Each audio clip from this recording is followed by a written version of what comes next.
Assalamualaikum warahmatullahi wabarakatuh. Perkenalkan, nama saya Indah Sukawati dengan NIM 2022-20080.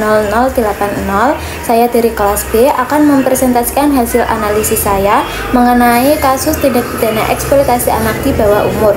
Untuk inti permasalahan dalam kasus ini yaitu tindak pidana eksploitasi anak di bawah umur yang dimana 15 orang tersangka ditangkap karena mengeksploitasi secara seksual anak-anak usia 15-17 tahun. Korban yang diamankan oleh kepolisian mencapai 281 orang dengan 91 orang diantaranya masih di bawah umur. Modus yang digunakan adalah mucikari dengan berpura-pura menjalin hubungan pacaran atau grooming guna memikat dan memperdaya korban untuk dieksploitasi secara seksual dan dijadikan pekerja seks. Untuk permasalahan pokok dari kasus ini, tindakan ini merupakan bentuk kekerasan dan eksploitasi seksual terhadap anak yang dikamuflase melalui hubungan personal atau pacaran yang termasuk dalam kejahatan perdagangan orang dan eksploitasi seksual anak. Dalam kasus tersebut telah melanggar hak-hak anak, yaitu yang pertama, ada pelanggaran hak atas perlindungan dari kekerasan dan eksploitasi yang dimana para pelaku atau 15 mucikari yang telah mengeksploitasi anak-anak usia 15-17 tahun untuk kepentingan seksual dan ekonomi.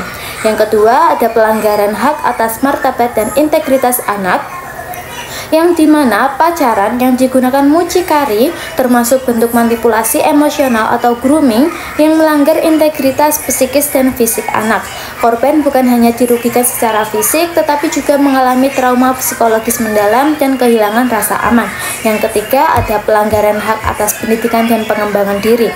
Anak-anak yang dieksploitasi berisiko putus sekolah, kehilangan akses pendidikan dan terhambat dalam perkembangan kognitif serta sosialnya. Yang keempat, ada pelanggaran hak atas perlindungan khusus sebagai anak korban kejahatan. Sebagai korban tindak pidana, anak-anak tersebut seharusnya mendapat perlindungan khusus dari negara, termasuk rehabilitasi, reintegrasi, dan perlindungan hukum. Selanjutnya, untuk legal standing atau dasar hukum yang berlaku dari kasus ini, yang dimana tindakan para pelaku melanggar beberapa ketentuan hukum pidana di Indonesia. Di antaranya ada yang pertama, Undang-Undang Nomor 35 Tahun 2014 tentang Perlindungan Anak, tepatnya pada pasal 76F, yang dimana setiap orang dilarang memperdagangkan, mengeksploitasi, menyalahgunakan, menculik, menipu, menyesatkan, atau melakukan kekerasan terhadap anak. Selanjutnya, pada pasal 76I, yang dimana setiap orang dilarang mengeksploitasi anak secara ekonomi dan atau seksual. Selanjutnya, pada pasal 88, yaitu sanksi dari pelaku eksploitasi anak dapat dipidana penjara maksimal 10 tahun dan atau denda paling banyak 200 juta rupiah.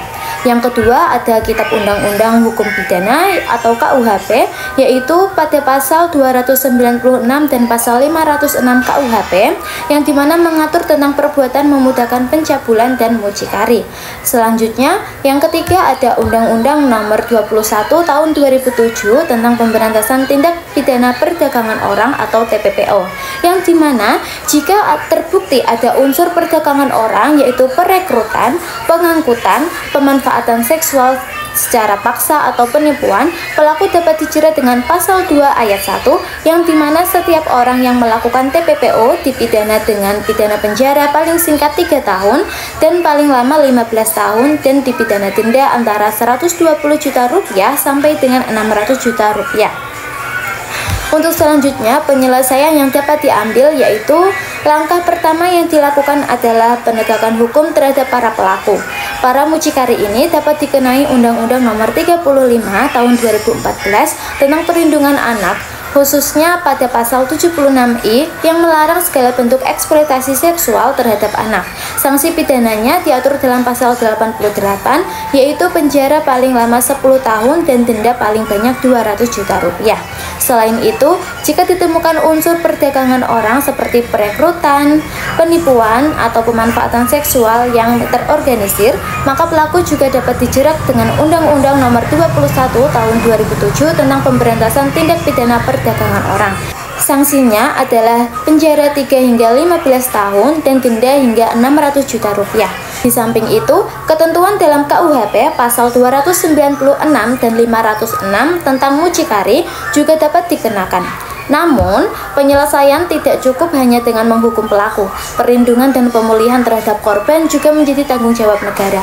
Anak-anak yang menjadi korban eksploitasi seksual harus mendapatkan pendampingan psikologis, rehabilitasi sosial, dan perlindungan hukum. Hal ini sejalan dengan amanat Undang-Undang Perlindungan Anak, khususnya pada pasal 59 dan 64A, yang mewajibkan negara memberikan perlindungan khusus bagi anak korban kekerasan eksploitasi. Selain itu, lembaga seperti LPSK atau Lembaga Perlindungan Saksi dan Korban, Kementerian Sosial, dan Kementerian Pemberdayaan Perempuan dan Perlindungan Anak memiliki peran penting dalam memberikan layanan pemulihan yang holistik. Pencegahan kasus serupa juga harus menjadi perhatian. Diperlukan edukasi kepada remaja tentang bahaya eksploitasi seksual yang terselubung, terutama melalui modus pacaran atau media sosial, pengawasan orang tua, peran aktif sekolah, dan kampanye publik mengenai perlindungan anak harus terus digencarkan. Dengan demikian, penyelesaian kasus ini tidak hanya menuntut keadilan bagi korban, tapi juga memastikan pemulihan mereka secara menyeluruh dan mencegah terulangnya kasus serupa di masa depan. Hukum harus ditegakkan, korban harus dipulihkan, dan masyarakat harus diedukasi. Sekian analisis dari saya, mohon maaf apabila ada salah kata. Wassalamualaikum warahmatullahi wabarakatuh.